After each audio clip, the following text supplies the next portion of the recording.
Hello and welcome, everyone. It's really nice to see how many people are trickling in into this interesting topic and how many people are interested. And as Zara mentioned, please do introduce yourself briefly in the chat before we start. By all means, tell us who you are and where you're based. Would be awesome to see because we seem to have a very global gathering from what I've gathered from the registration. So looking forward to interacting with people from around the world.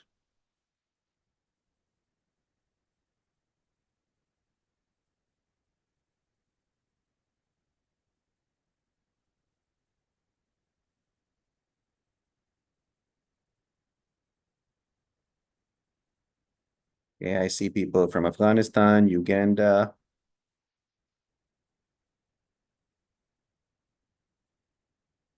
another one from Uganda. That's awesome.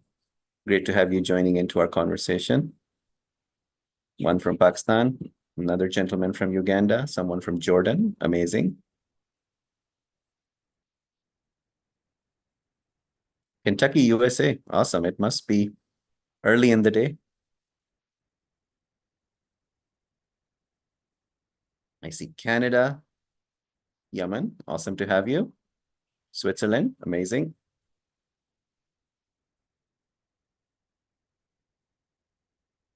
Germany, welcome. So we've got a veritable United Nations here. We've got people from all over. That's awesome. I'm glad so many people are interested in this topic and interested in AI and looking forward to what we can share with you.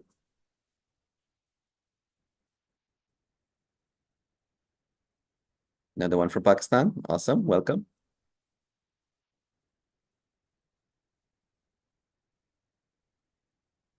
Mali. Awesome. More people trickling in. I see already we have about 24 people and looking forward to having many more.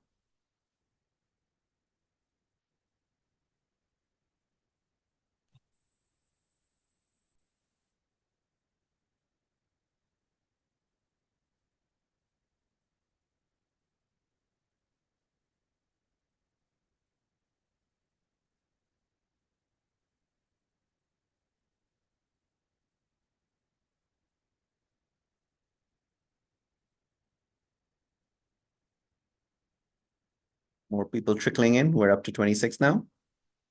And for those of you who just joined in, please do introduce yourself in the chat. We'd love to know where you're based and who you are and what you're doing.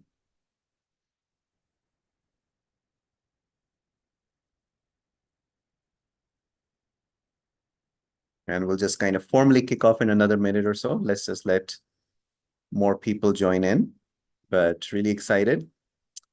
AI is the thing to be talking about. So I'm glad there's a session based on AI. And I think we'll have a very involved discussion and address some of the concerns and considerations people have and hopefully get you excited about using AI in a productive manner.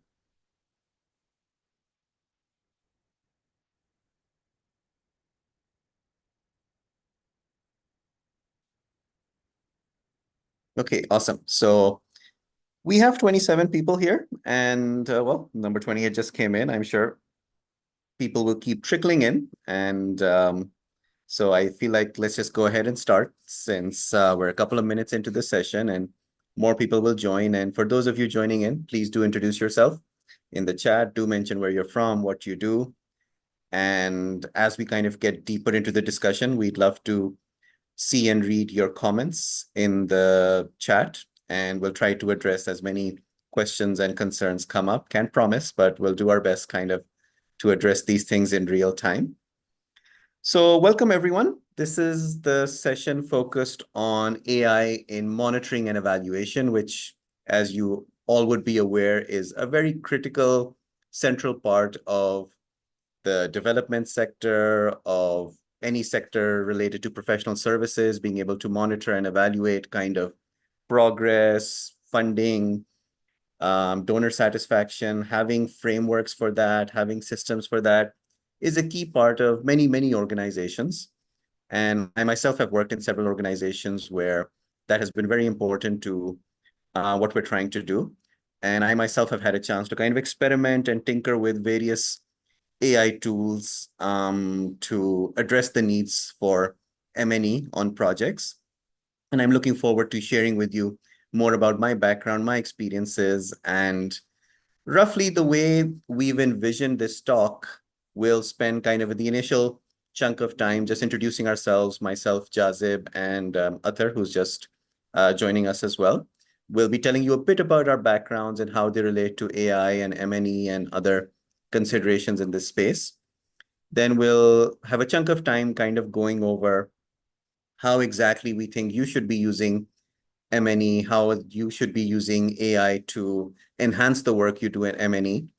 And then in our conclusion, we'd like to kind of share some general thoughts about AI, what you should be learning, what you should expect in the near future. I think it's always important to talk about that. And finally, in the conclusion, we'll be addressing your questions, your concerns, and any other kind of discussion points that come up through the chat or elsewhere. So let's go ahead and kick off. I'll start by introducing myself, Jazib, and I'll give then a chance to Athar to introduce himself as well. And to start with, we'll focus on kind of our own backgrounds and why we have an interest in this topic, both in AI and M&E in general. So if I think about my own background, my academic background has been in things like electrical engineering and management, very traditional. I've worked in very traditional industries like telecoms and software. I wouldn't say the bulk of my professional career, which is maybe about 15 years or so, has related to AI. But I can tell you, even 20 years ago, when I was studying electrical engineering and I was specializing in areas like information theory and optimization, I mean, I just picked them because I really liked applied math and statistics. I didn't know that 20 years beyond, those would be kind of the underpinning mathematics and logic behind AI, which has become so big so quickly. So really, 20 years ago, the kind of research that was being done in the field of optimization is actually what underpins how AI is working and progressing right now. So I like to say that I kind of fell into AI. I mean, just about a year ago, I was looking for something new to learn, something new to teach, because even though I've mostly worked in industry, I have always been interested in teaching. I've been affiliated with the Lahore University of Management Sciences here in Pakistan. I love designing new courses, particularly in topics like entrepreneurship and innovation in education. And I was looking for something new to teach through their executive training, the continuing education studies program. And I just suggested, why don't I make a course on AI? People are talking about it. Let me make a course about how AI can be used by people in business. And they were like, sure, design a course. Let's see how many people enroll. And to our pleasant surprise, about 30 people enrolled. And I was quite surprised by that. I didn't think there were so many people around me in Pakistan who would pay to learn about something new whose value wasn't very clear at that point. But it became very clear over the next few months while I offered more courses like that. I offered AI for education leaders. I offered AI for marketing leaders, that people were really into it. I had AI for education leaders, more than 60 people enrolled. And every subsequent time I've taught these topics, I found that more and more people have been enrolling. And there's just so much interest from people in government, from people in public policy, startups, financial institutions. They all want to learn about AI. They want to talk about AI. They want to be able to get involved in the debates about AI. They want to kind of understand how it works. They want to think about how to use it in the best possible way. So all these things are really exciting people right here in Pakistan and probably in the rest of the world as well. So what I found over the last few months is, beyond these executive trainings I've been doing, I've had a chance to be involved in AI in so many ways. In fact, at a lot of times, schools have asked me to come and give talks about AI so their leaders can learn about it. What I found is that I've been consulting in different ways for the government, private sector, public sector, for different schools, and teaching them about AI. And the pleasant surprise to me always is that the teachers themselves, the employees themselves are dabbling in AI. And just in trying to teach them something, I learned something myself, because they have their own experiences. They've tried many tools out there. They've dabbled with them. They know which tools work well, which don't work well. And in having taught this to so many people, I myself have learned so much about how AI can be used. And I've learned that really the key to figuring out how to use AI is to just tinker with the tools. I mean, there are dozens of tools for everything: M&E, writing, analysis. You have to try all of them and you have to figure out which one is the most useful one to you. So in a nutshell, that's kind of how I got into AI, how I'm seeing people around me getting into AI, and how I'm contributing to it. And I'd love for Athar to now kind of share his introduction and background and interests.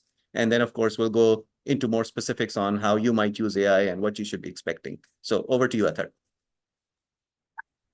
Okay, thank you very much, Zazib. And thank you, sir, for inviting me to this important conversation. So, unlike Jazib, I didn't get involved in AI as a practitioner and a trainer. I'm more of a social scientist. I'm actually interested in understanding how AI impacts societies and how AI impacts education and health, for example. And most of my work, at least since this wave of generative AI has kicked off, has been to try to understand how people use it, and what impact does it create on their workflows, how does it impact teaching. So I kind of look at AI both from a somewhat skeptical standpoint, but also from a researcher standpoint. I want to research how AI impacts societies, and how countries like ours, countries like Pakistan, other sort of underdeveloped countries deal with something like AI. Right. So that's kind of my vantage point on AI. Um, uh, I'm an engineer by my first profession. I actually wrote a bachelor's thesis, a bachelor's project on neural networks at the time when neural networks were not very sexy. And then it kind of got lost, and uh, I did a PhD in public policy. Uh, my dissertation topic was on how to measure performance of research labs and scientists.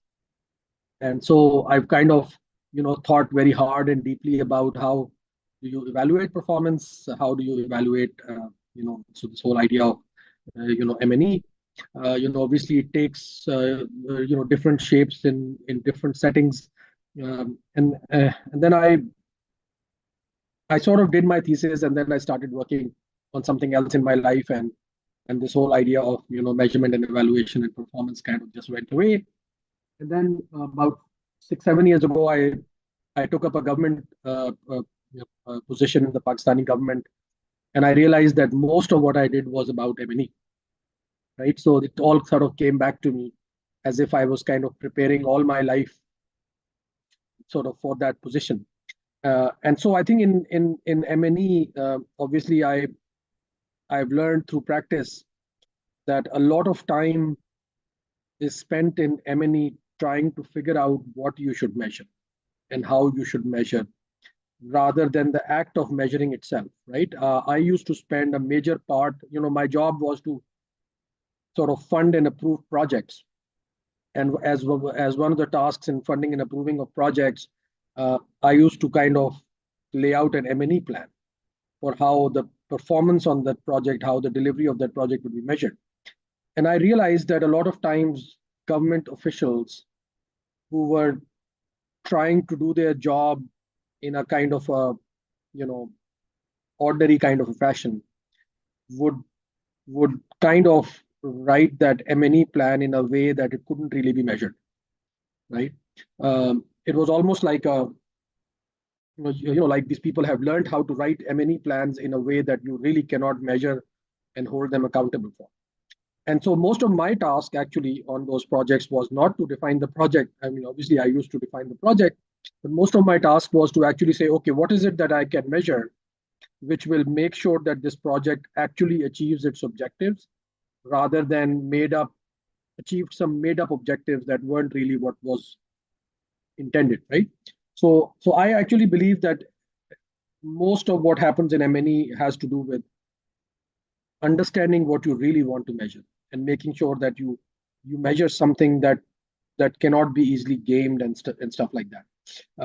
And obviously, this current wave of AI makes M&E both more interesting and in some ways more challenging. And I'm happy to talk about how I think this AI is going to affect M&E.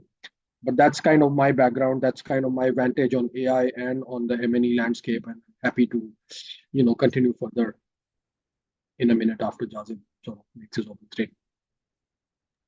Yeah, thank you so much, Athar, for sharing your background, both and your interests in AI and M&E in particular. And I think that'll bring a very unique perspective to much of our audience, where I believe we have practitioners and people who are interested in M&E. I really like how you talked about kind of how you're kind of trying to understand the motivations and both the optimistic and pessimistic side of AI. I think that's really important. I like to describe myself as a techno optimist, that I'm really excited about AI, but I'm also a bit skeptical about how good it is. But I will share with you that my thinking around it has evolved, and you'll understand my perspective better when I tell you more about kind of how I've approached it and how I think you should be using it.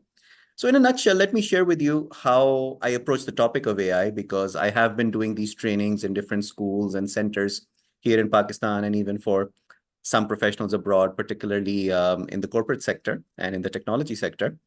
And I usually start by helping people kind of understand the big picture of AI. Like AI is not just something that affects you and me. There's a big macro picture. There's something that affects the countries around us. America's approach is different from China's approach, is different from Europe's approach. So there's a variation in kind of how people perceive the laws around it. There's a variation in how people kind of perceive the approach to it. But at its heart, the exciting thing is that the reason AI has exploded so much right now is because it's really a function of our ability to capture and store a lot of data and process it. And the physical capability to achieve that has just blown up in the last couple of years. So those of you following the technology sector will have seen that our ability to store, send, process data, to collect data within organizations and find every single mathematical pattern behind it has really just blown up. And what I like to tell people is that, I think AI has shown us something very beautiful, that there's a mathematical pattern behind how we think, how we speak.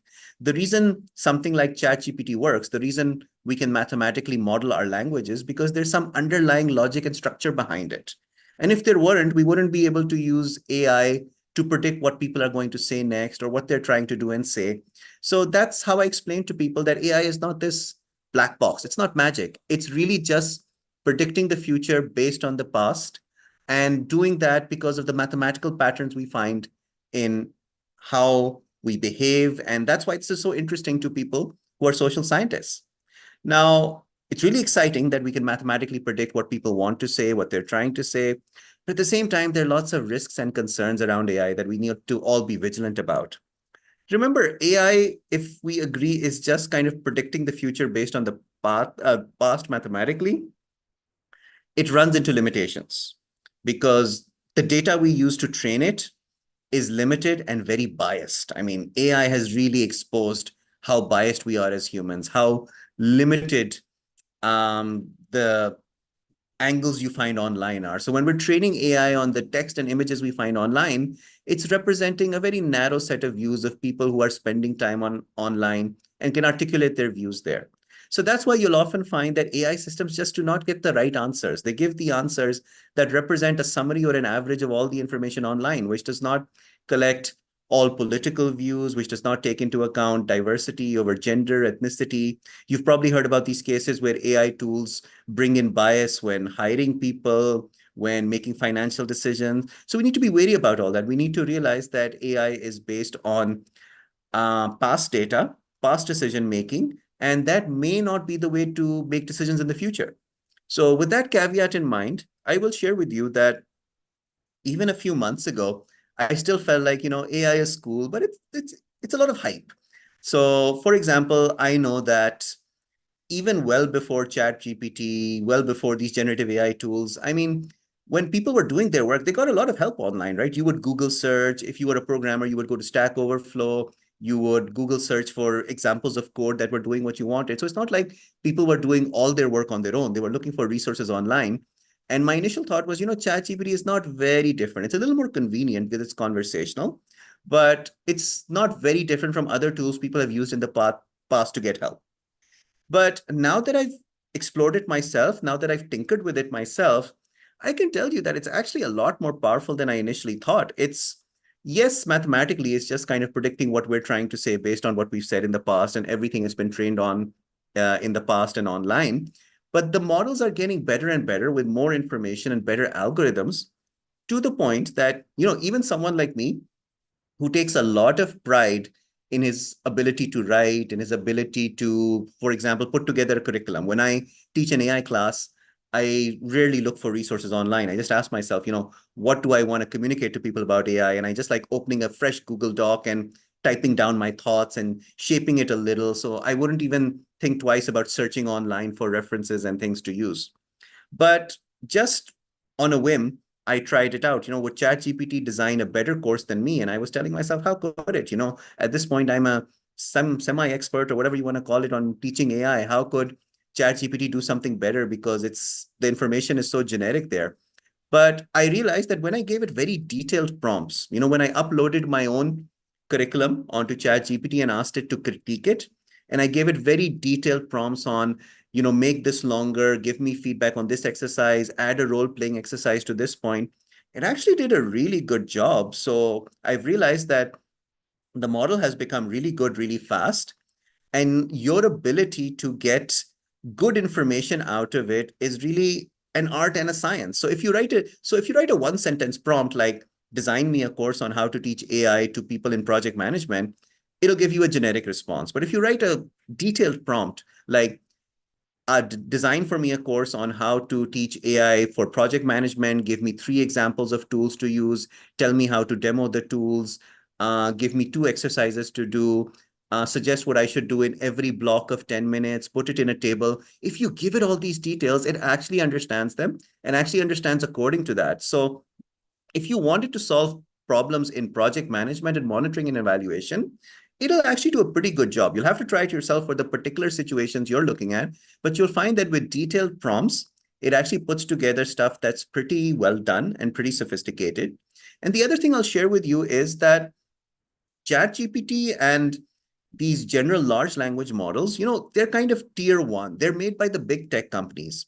But then there's the tier 2, the next set of companies that are tuning these models and optimizing them to be better for certain applications. So you might have heard Khan Academy.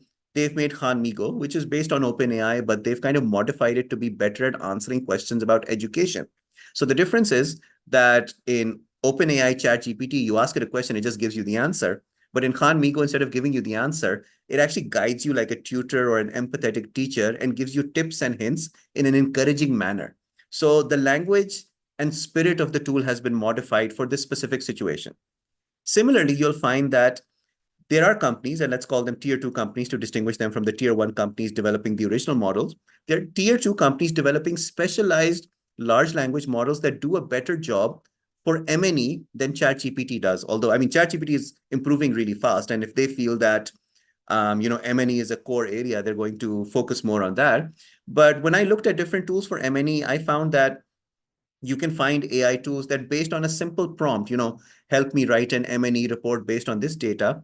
They did a pretty good job. You can tell it how many sections you want. You can tell it how many diagrams to include. You can tell it what analysis to do on the data. You can also ask it to do analysis you hadn't even thought of, which is really where the power of AI comes from, that I, working in isolation, think of 2 or 3 ways to look at data, but I ask AI to look at it in 10 more ways or as many ways as it can. And it can often come up with certain insights that I just won't have thought of. So these tools are there. And when I was looking at tools, I saw a tool called Evaluation AI, which described itself as a leading M&E tool. And I'm sure it is, because when I looked at its functionality, its components, that it can help you with reports, with diagrams, with analysis, with frameworks, as long as you keep giving it the right prompts. So I would say these tools are excellent for people who are starting out at M&E and other such activities. So instead of the learning curve of an intern or a junior person, they can use these tools to hit the ground running. But even you as an experienced person will find benefit in these tools. It'll save your time. It'll figure out things that you'd forgotten about. It'll find your blind spots.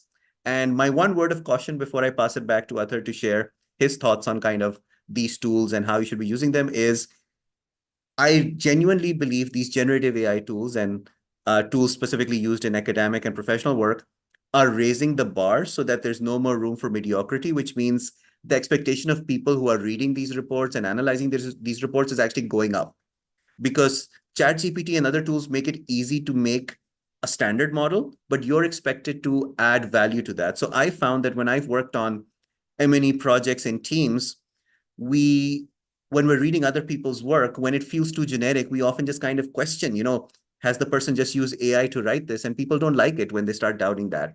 So the onus is high, even higher on you now to do higher quality work, to use AI to get the basics in place, but then to add value based on context. In my mind, the best way to make sure your work is free of this stigma that AI has generated it is to make sure it's contextualized. When you're writing an M&E report, make sure you give the precise examples and details that only someone directly involved in the project could know. So you can use AI to generate the structure, to find more insights, but ultimately your specialization will also come through. So that's where I'll leave you hanging, and I'll pass it on to Athar to share his ideas on how these tools can be used and his experiences. Okay, great. Thank you. Thank you, Jazib, for this overview. I think I will start by saying that, there is an old AI and then there's a new AI. And even in the old AI, there are things that old AI enables in the M&E domain that are very important, right? So, just plain digitization of data is important in M&E. Oftentimes, we spend a lot of money on projects collecting data, and if that data could be collected using digitized methods, so it automatically resides in your server and can be used for analysis, that takes away, I think, more than half the pain of doing M&E, because oftentimes when we collect physical manual data, it takes a lot of time to digitize that data, and then takes further amount of time to actually analyze that data and convert it into some kind of insights. Uh, uh, I think just using digital tools to collect data, and again within the domain of AI, there are a lot of tools these days that you can use. There is a lot of natural language processing. There is computer vision. There is audio. All kinds of mechanisms can be used to collect data and digitize data and put it in a format automatically that it can be used by your AI team. So I think that's one thing that AI enables us to do quite well. This is not new AI. This is part of the old AI, but it has become easier to do it in with this current generation of generative AI, and a lot of investment now going into AI companies and AI solutions and all that. So I think that's pretty much the first step, where I think it's important for us to think how we can collect data in a manner that is automated, that is authentic, that is easily digitizable, and convertible in a form that you can actually run some kind of an analysis on. So you usually, for example, if you were to collect manual data, you would actually send somebody somewhere, and he or she will observe what is happening, and then he or she will record it according to whatever rubric you provide. And there is always this error in how the recording is being done, and whether the person is biased or alert, or he's doing a good job or bad job, etc., etc. But now, if you can use machines to do it, I mean, you can actually, and this is being done in several countries now, most particularly China, but also elsewhere, that you can actually install a monitor inside a classroom, and that monitor can tell you what the students are doing, how many are attentive, how many are sleeping, how many are, etc., etc. And all that can be converted into digitized data and can be used for many purposes, right? You could do the same thing with, for example, workshops that you run, and all kinds of interventions. Um, um, so that's kind of the old-fashioned AI, which has become more popular and more powerful with this advent of this new AI, which is the generative AI revolution that we've been seeing for the last year or so. Now, with generative AI and with the old-fashioned AI as well, there is also this step, not just the collection of data, but also the analysis of data that can be automated, right? So you could actually throw in all of your data inside a generative engine, like ChatGPT, and the generative engine can tell you the patterns in the data. This was also possible in the past, to run various algorithms and models on your data, and those algorithms and models could, for example, if you have a lot of educational data, it could tell you which interventions are working, which are not working. It could tell you what part of the intervention are your students most effective, your teachers most effective. If you throw in a lot of health data, it could tell you which diseases are increasing or decreasing, what are the patterns within diseases? If you do this, what happens? If you do that, what happens? So all this analysis was possible even before that, but it has become much easier with this generative AI. So what this current wave of generative AI has done is that it has basically democratized the access to AI tools and algorithms, right? With these large language models, particularly in the area of language, but also now increasingly in the area of vision and audio and other things as well. It has become possible for ordinary people to be able to use these kinds of models to analyze data and create the kind of insights that you want to create with your M&E. Now, when I actually started looking at AI, one of the problems that was posed to me last year was so I was part of a funding body, and we had done a call for proposals, and we were expecting about 250 proposals to come to us as a result of that call, right? Instead, we ended up getting 750 proposals. Now, getting 3 times the number of proposals really threw off all of our timelines that we had in mind, right? We were supposed to, provide feedback to the proposers within X amount of weeks or days. We had to do another sort of revision of the proposals. We had to fund X, Y, Z number of proposals. But once we got, 3 times the number of proposals, we had a set number of reviewers. We had a set number of days. It totally threw off all of our evaluation peer review processes, right? So I was asked, can we solve this kind of a problem using generative AI? And I think in principle you can. You could create a rubric. You could ask generative AI to create a rubric for you. You create a rubric where you could say to generative AI, read all these proposals for me and tell me which 250 are the most important ones that I should read. Essentially, what you're doing is you're outsourcing your M&E operation, your peer review operation, your evaluation operation to generative AI, for it to tell you, okay, out of these 750 proposals, here are the 250 most important ones that you want to read. And now the problem with this kind of thing is obviously that you don't want to miss out or erroneously reject good proposals. You may accept proposals that are not good enough into your second stage process, but if you reject proposals that are good in the first stage process, then that just kills the credibility of the entire M&E process, right? The evaluation process.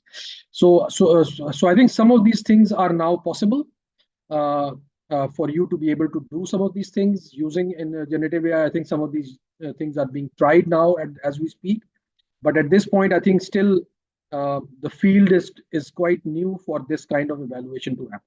What we have seen, for example, in the educational context, is that people have used things like ChatGPT to create evaluation rubrics and then assign some points to assignments. So it can do your assignment evaluation that you give out to your students, and it will assign them grades based on certain rubrics that you will find, etc. But in more high stakes circumstances, I think it needs a little bit more work. It needs a little bit more rigor. We should be able to understand what are the type 1, type 2 errors that we commit doing that. So obviously Jazib talked about biases and those kinds of things, so we also have to look at that. So how does for example the style of writing or the language style affect how ChatGPT would create something in an automated way. So I think there are three, 4 layers of how you could use ChatGPT for M&E or generative AI or the old-fashioned AI for M&E. One is the automation of data collection and the digitization of data. That's layer number 1. Layer number 2 is analysis of that data, automated analysis of that data. Finding of trends and patterns within your data. And I think ChatGPT is quite good with that as well. And then the third layer is kind of creating insights out of what you've learned. I think those are things that are currently being tried across the world, and we'll begin sooner or later. In fact, sooner we will begin to see some of the evidence coming out on how do these tools work in some of those areas. And I think then we can begin using this for M&E in a more substantive way. Thank you so much, Athar. I really liked how you gave the specific example that, we are using AI as our assistant to review proposals and to get feedback and to evaluate things. So I want you guys to realize that these tools are being used by, even if you're not personally using them. I mean, I've seen lots of surveys and reports that say, people in this age group or people in this demographic are not using AI as much as we think. My impression is it's actually getting used increasingly widely. I mean, when I talk to friends, whether they're working at McKinsey or any other organization you might recognize, they tell me that they use it as an assistant. And what you've probably heard is that increasingly these big organizations are making their own in-house tools based on similar logic.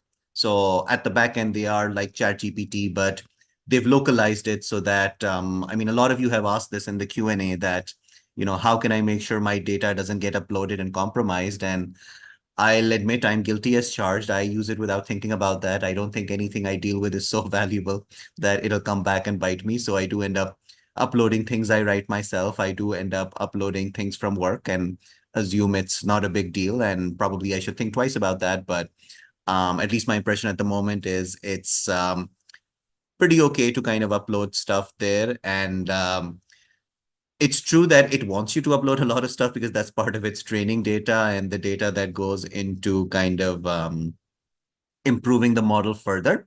But the corporate world and different sectors are realizing now that it's really important to have tools where your data stays localized.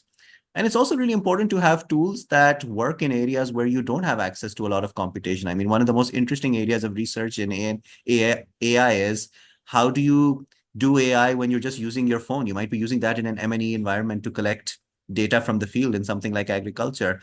Someone might be collecting data on a drone again for some agricultural application. And if you want to process AI in an on a device that is running on less than 1 watt of power and with limited computation, there are new approximations that are trying to do as good a job as if you had access to all the AI hardware you needed. But before we kind of start looking at some of the questions that people have raised, I will kind of try to bring my thoughts to a conclusion on kind of where to go from here. I mean, we've shared with you what's special about AI. There are certain powers, there are certain limitations and biases you need to be aware of. We've talked about how we've seen people use it, how we're expecting them to see people use it. So the conclusion I'll give you, at least my personal one, is that AI is here to stay. And my concern, and I love sharing this meme with my students because we talk about it in class, that we don't want the smartest minds of our generation to consume so much of our electricity to just make these gimmicky AI apps that improve the writing of mediocre emails. So we have to figure out how to use AI for the right things.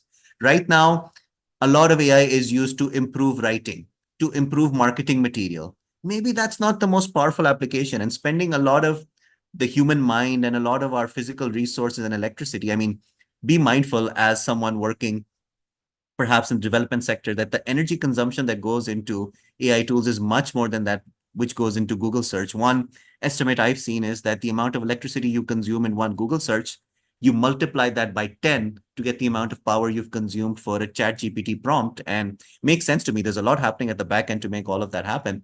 So we do need to think about kind of the ethical side of it and the sustainability side of it.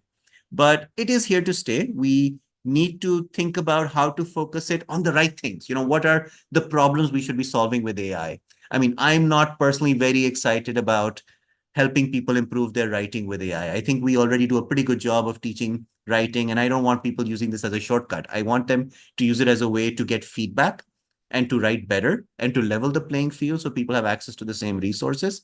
But I don't want it to substitute for people writing a lot of stuff on their own. So we have to think about what are those effective, useful places where this AI resources, where this energy should be going. And I think M&E is one of them. I think any area where there's repetitive work, where there's number crunching, where you might have thought, I need a team of assistants, I need an intern. I feel like you can save the time of ramping them up. I don't want that knowledge to be lost. And my biggest concern with AI is that I don't want people to forget how to do these things on their own, which is why when I teach something, I always start with the basics. I want people to understand how AI works. I want them to understand what good writing is before we kind of start writing. So I do want us to make sure that we don't lose this knowledge. And that's why I say that, I feel like if students just assume you can always get the answer on ChatGPT the first time they sit in the exam room without access to the tool, how will they react? Will they even remember how to structure an argument or structure an essay? Which is why we need to de-emphasize it kind of in the educational curriculum is as a tool for getting the answer. We need to emphasize as a tool for giving you feedback and giving you personalized help and stuff like that. So just thinking through the best applications, maybe it's not equally effective for all parts of M&E. Maybe we need to just use it for the grunt work, for the analysis we can do for ourselves. So figuring out the right places to use it and how to use it in conjunction with the expertise we have is a really important part of AI. And I'd love for Athar to also share his kind of concluding thoughts on this, and then we'll kind of dive into some of the questions. Yes, so I think I absolutely agree with Jazib what you have said. I was also thinking the same. I think, as I said in the beginning, uh, I feel that the most important part of M&E is the thinking behind what you are measuring and why you are measuring it and how best to measure it, right?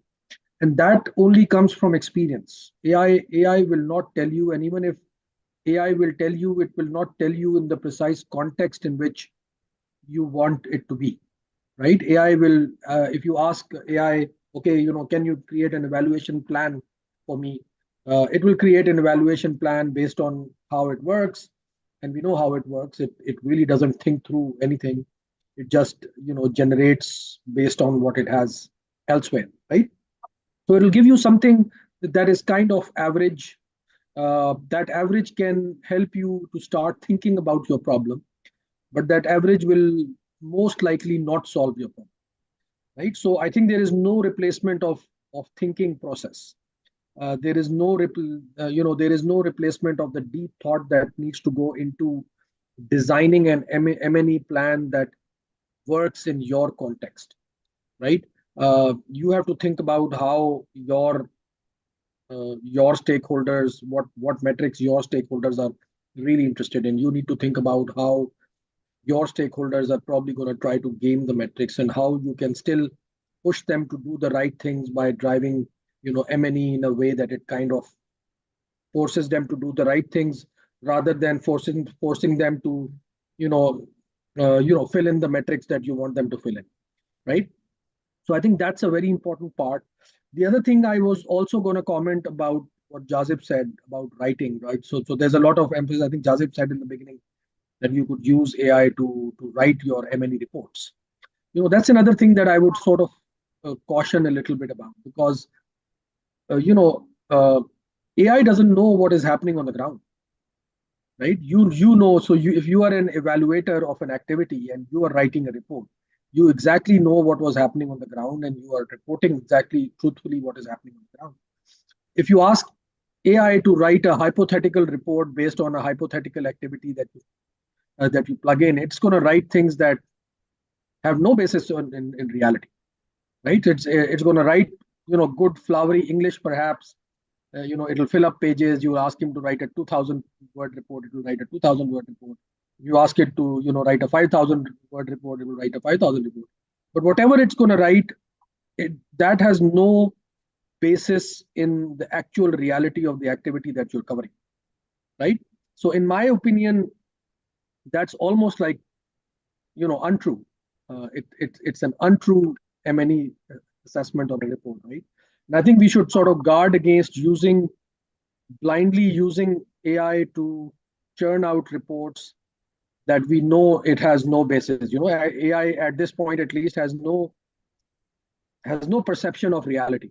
It wasn't present in your event. It is not writing a report based on what it has observed in your event. Yes, you can use AI to kind of draw some insights from some data that you provide to us, provide to AI, but you cannot really ask AI to write a report of an event or an activity or an intervention during which AI was not present and wasn't observing. You are the person who was present and was observing, so you are the best person to write that report. You could use, you could write a report and then ask AI to kind of massage it a little bit to correct its English or grammar or whatever. But I think that's pretty much it. I would caution against using AI to write reports, M&E reports of things that AI has no perception of reality of. So I think that's another thing I would like to sort of comment and emphasize here.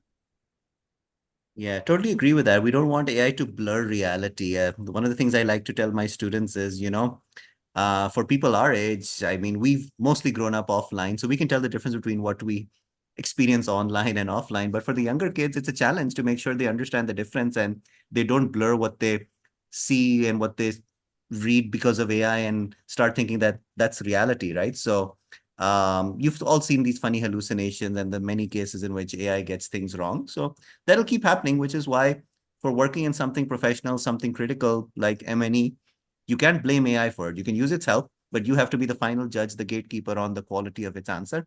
And that's true for pretty much every profession. So looking through some of the questions people have shared, and by all means, please feel free to share more in the chat and the Q&A. I think the most common one is definitely around kind of the security concerns, very valid. And that's one of the ethical issues that has come up. My perspective there is really if you want the power of ChatGPT and Gemini, which is integrated into your Google Docs. And I mean, Google is getting all your information from your emails and stuff anyway, right? There is confidential stuff there. So, I mean, if you want to use the most powerful tools, you just can't get out of it. You do need to kind of share your stuff in places where it can be used for additional training. But you've probably heard that some companies have, for that reason, said, you can't use these tools on the job because we can have our sensitive data leaking. So it depends on what policy your organization follows. And the organizations that are going to say you can't use these open tools will basically then develop their own versions in which the data stays there and the analysis is done there, but just kind of builds upon kind of what capabilities the open source tools have. So I think you just need to think about it case by case basis. If your data is sensitive, if it can't be uploaded in places where it can be compromised, then the organization needs to arrange for being able to use the power of it while keeping the data locally. And I think that is something we're increasingly going to be seeing, not just because of privacy concerns, but also because of accuracy concerns. If you're in an organization that needs higher quality answers in your specific sector than what ChatGPT can provide, then they're going to customize and tune and optimize it so that it answers specific things better. I mean, that's what Khan Academy did with Khan Migo, right? That children's data needs to be used in a specific way.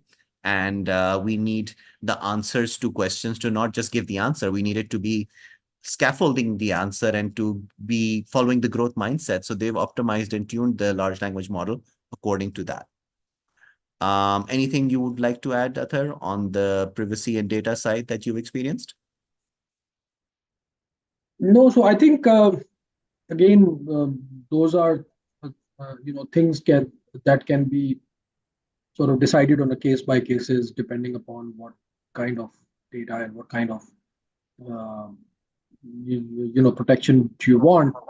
I think for most data should be okay to use some version of a model. Whether you can, I mean, you could have a locally hosted open source model as well. Uh, that could do this kind of analysis for you. But I think on a case by case basis, you can decide whether this data you can use in a public kind of LLM model or not. Yeah, so other questions people have definitely about kind of what specific tools to use. So we'll give you some hints on that.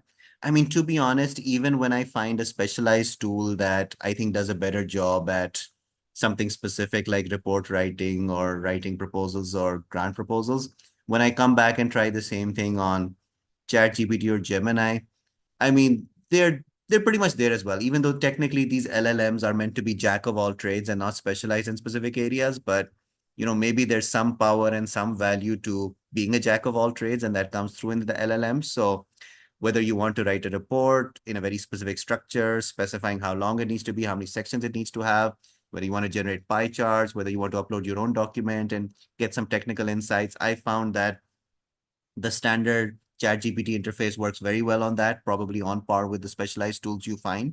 I found that Gemini integrated into like the Google Education platform when you're using it to get input on the reports you're writing and the slides you're making. I mean, it works as well as any specialized tool for PowerPoint generation and stuff like that.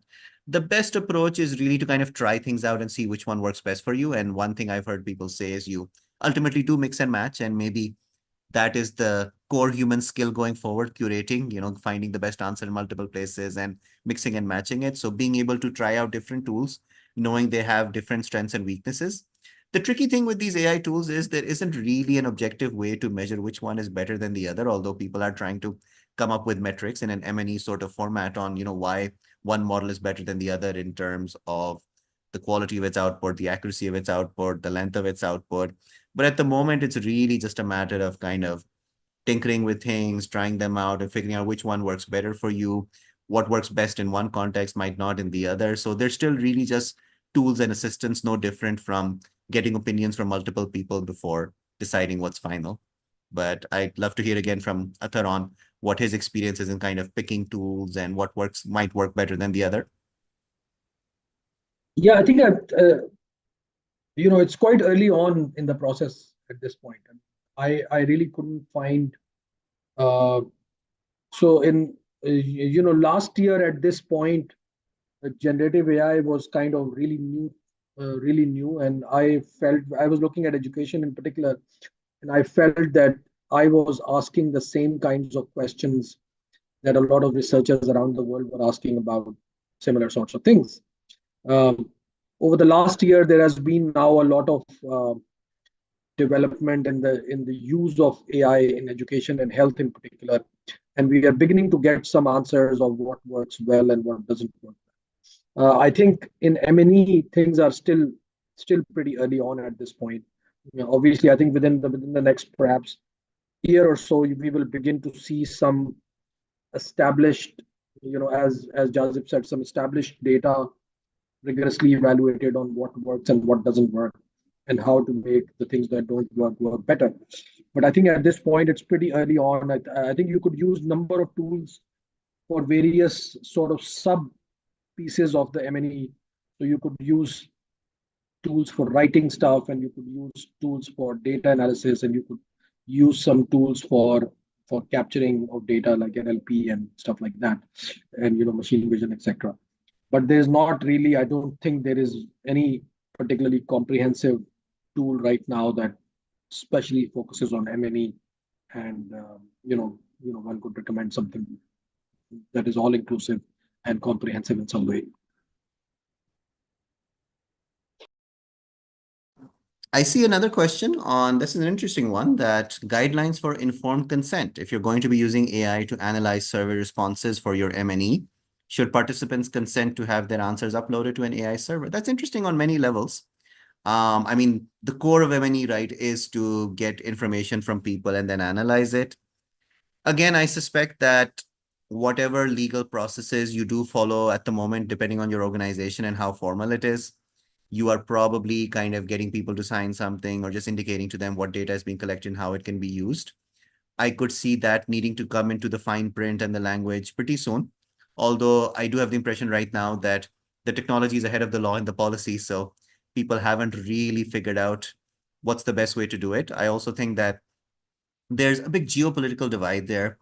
America is different from China, is different from Europe. I think Europe has always been kind of the most consumer-friendly approach to technology. GDPR is kind of championed over there. So I suspect they are kind of taking the lead on making AI consumer-friendly and making sure consent becomes a part of it. And then ultimately, the most rigorous system kind of becomes the gold standard, because to satisfy GDPR, you ultimately kind of end up amending your product or service to satisfy everyone's needs. So I could see the same thing happening in AI. It's just that the technology has progressed so fast and people have done so much with the data and stuff already that it was felt that, we can kind of block this, let the innovation happen, and the policy and the legislation will gradually catch up.